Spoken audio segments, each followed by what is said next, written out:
Welcome to the Daily Dose. Today is March 3rd, 2019. Yesterday, during a CPAC convention in Maryland, President Trump threatened to restrict access to federal funding for colleges that don't protect free speech rights, especially for those of a right-wing persuasion for conservative groups and students. This comes on the heels of an attack at UC Berkeley of a conservative activist on campus who was blatantly punched in the face by a presumably liberal person, and the whole thing was captured on camera. This is an unprovoked attack. It's very important to point that part out. The victim's name is Hayden Williams, and he was clearly punched in the face by the attacker Zachary Greenberg, while Hayden was on campus recruiting for a student organization called Turning Point USA, which is a conservative student group.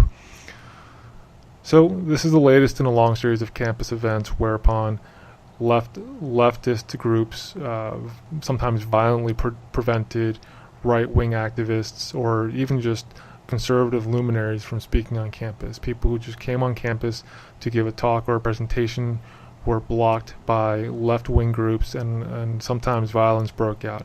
You may recall Evergreen College, I believe it's in Washington State, about a year and a half ago.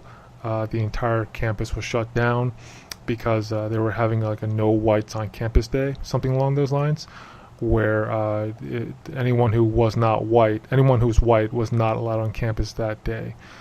Things like this have been going on in college campuses for a while. I would say somewhere around a decade at this point, and it's becoming a normal event. This is just a normal state of affairs now on college. A couple obvious examples are like Milo Yiannopoulos, Ben Shapiro, sometimes even Jordan Peterson. When these guys come onto campus, they are loudly and violently rebuked, not always violently, but sometimes, to the point where they can't give their scheduled speech. So, like I said, this has been going on for a while. The seeds of this were planted way back when I was in college during the early 2000s. But over that time, the problem has just grown exponentially worse. I certainly did see some of this going on when I was in college in the early 2000s, but it was nowhere near at this level of fervency, and certainly violence didn't break out, at least not on a regular basis. So we're talking 15 some odd years since I graduated college, and in that amount of time, the general characterization of college has greatly changed along with these violent events and just the overall leftist bent of college. This has taken a toll on college graduates as well, as college students take on massive loans and then graduate with degrees in gender studies or whatever victimhood studies narrative they decide to major in. They struggle to find jobs and repay their loans and get on with their adult lives. Businesses in general are starting to pick up in the private sector that hiring a lot of college students is not a worthwhile investment. They are not prepared for the workforce. So why does the federal government continue to spend on colleges? Why do they continue to support colleges at the federal level when it's clearly not working out, I guess, in the private sector, you could say? Well, to answer that question, we got to see what form of support the federal government gives to colleges in the first place, and this largely happens in the form of what's called Pell Grants, P-E-L-L grants. The other main kind of grant the federal government provides colleges are research grants, but in this video we're going to discuss Pell Grants.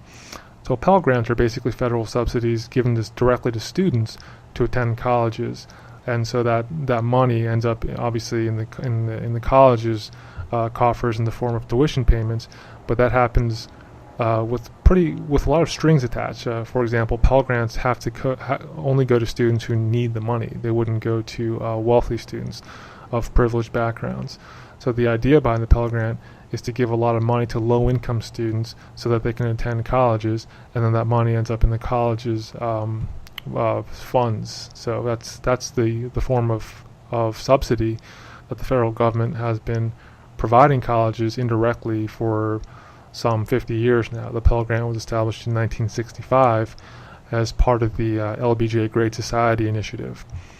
So in recent years, the Pell Grant in conjunction with the overall research funding has actually overtaken state funding for colleges at a macro level. Here is the article I'm citing for that. Federal funding has surpassed state spending as the main source of public funding in higher education. This article from the InsideHigherEd.com is from 2015, so this is from almost 4 years ago. This is June of 2015 was when this is reported. So in other words, the federal government is doubling down on this. By 2015, it had become quite clear that colleges are graduating students who are not prepared for the workforce. And so why is the federal government continuing to double down on the system that's clearly not working? I think this is the key question that needs to be answered here. Well, again, the Pell Grant was formed in 1965 as part of the LBJ Great Society initiative, which is obviously one of the most democratic initiatives in the history of our country, probably right after FDR's programs.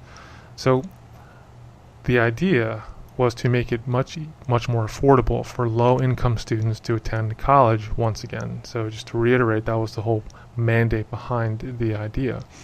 So in doing so, what they're actually doing is encouraging a lot of the most unqualified people to attend colleges on a macro scale.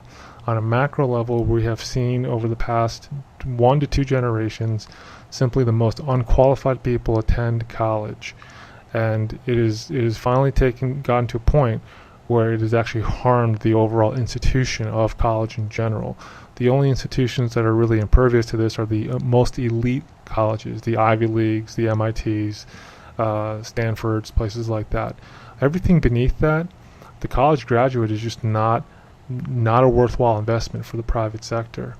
And so the federal government has been subsidizing these students, these underqualified students, and quite frankly just low IQ people on a macro level to attend college. And for what reason?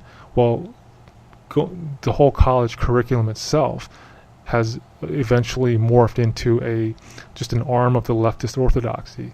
Basically, a lot of these kids go to college today and just get more and more further pushed to the left based on the curriculum. Rather than just mainstream media or even the influence of their peers. The actual curriculum is enforcing a leftist orthodoxy onto these college students. These unwitting young students, average age 17 or 18 when they enter, are being infused with a leftist orthodoxy and ideology for the next 4 to 6 years, and then they're being thrust into the workforce. This is why we have gender studies and victimhood studies and African American studies and Latino studies and whatever, LGBTQ studies, whatever else. And we have people who major in these topics for 4 to 6 years and then enter the workforce, enter the private sector.